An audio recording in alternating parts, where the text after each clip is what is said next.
Assalamualaikum warahmatullahi wabarakatuh. Selamat pagi semuanya. Semoga selalu dalam keadaan yang sehat. Pada bab 3 kali ini, aktivitas manusia dalam memenuhi kebutuhan, kita akan membahas mengenai kegiatan ekonomi.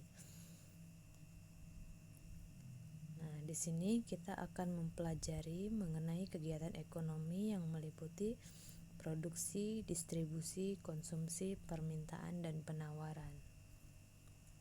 Tujuan pembelajaran kita setelah mempelajari bab kegiatan ekonomi ini, siswa-siswi diharapkan mampu menjelaskan dan memahami kegiatan ekonomi yang meliputi produksi, distribusi, konsumsi yang berkaitan dengan perkembangan ilmu pengetahuan dan teknologi. Kita lihat kegiatan ekonomi. Kegiatan ekonomi adalah usaha yang dilakukan manusia untuk memenuhi kebutuhannya. Kegiatan ekonomi ini ada di setiap tingkatan masyarakat, dan salah satu tujuan utama kegiatan ekonomi adalah menghasilkan barang dan jasa agar memenuhi kebutuhan. Nah, kegiatan ekonomi itu ada 3, tadi kita sudah bahas. Ada produksi, distribusi, dan konsumsi. Yang pertama kita lihat pengertian produksi. Pengertian produksi mengandung 2 unsur, yaitu menghasilkan barang atau jasa dan menambah nilai suatu barang atau jasa. Kita lihat di sini menghasilkan barang atau adanya produk barang. Contohnya itu misalnya ada meja, ada kursi untuk produk barang. Untuk produk jasa misalnya ada perbankan, pendidikan.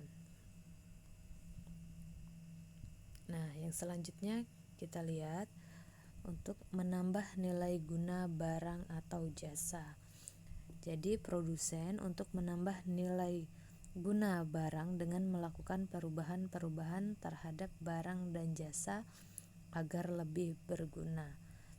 Macam-macam nilai guna barang. Yang pertama kita lihat kegunaan waktu atau time utility,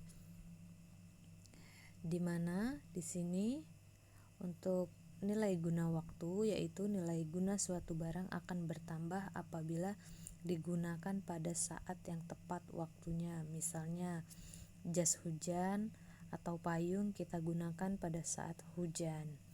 Yang kedua, kegunaan tempat yaitu place utility. Untuk penggunaan tempat ini yaitu nilai guna suatu barang akan lebih tinggi karena telah terjadi perubahan tempat. Misalnya pasir yang ada di sungai atau ada di laut itu dia akan bertambah nilainya setelah dia ditempatkan di toko. Yang selanjutnya, yang ketiga, kegunaan bentuk atau form utility, yaitu suatu barang akan memiliki nilai guna apabila telah mengalami perubahan bentuk. Contohnya, kacang kedelai akan memiliki nilai yang lebih tinggi setelah diolah menjadi tahu atau tempe. Atau seperti contoh lain, kayu setelah diubah menjadi meja atau kursi itu akan menambah nilai dari bentuknya juga. Yang keempat, kegunaan pelayanan atau service utility, yaitu bila contohnya ini pada memberi jasa ya. Nah, misalnya contohnya TV berguna bila ada siaran gitu.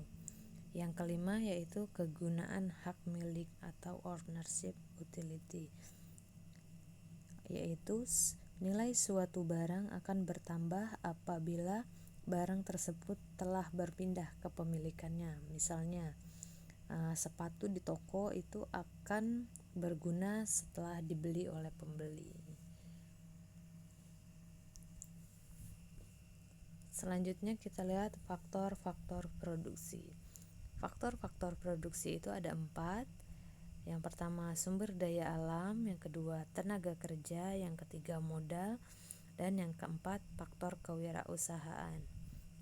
Kita lihat faktor sumber daya alam, yaitu faktor produksi yang pertama dan harus ada adalah sumber daya alam seperti tanah, ruko, lahan sebagai tempat usaha maupun bangunan. Yang kedua yaitu tenaga kerja. Untuk tenaga kerja yang dimaksud dalam faktor produksi ialah suatu atau seseorang yang mengolah sumber daya alam tersebut dengan menggunakan tenaga dari manusia atau disebut juga dengan sumber daya manusia. Yang selanjutnya modal. Selain faktor tadi tenaga kerja dan sumber daya alam, yang selanjutnya yang harus diingat adalah faktor modal. Nah, ini merupakan salah satu peran yang sangat penting dalam kegiatan produksi, dimana kalau tidak ada modal ini pasti untuk kegiatan produksi barang dan jasa bisa saja terhambat. Yang selanjutnya faktor kewirausahaan, yaitu kemampuan atau keterampilan untuk mengkombinasikan faktor produksi. Jadi dikombinasikan antara sumber daya alam, tenaga kerja, dan modal sehingga menghasilkan produk barang dan jasa tadi.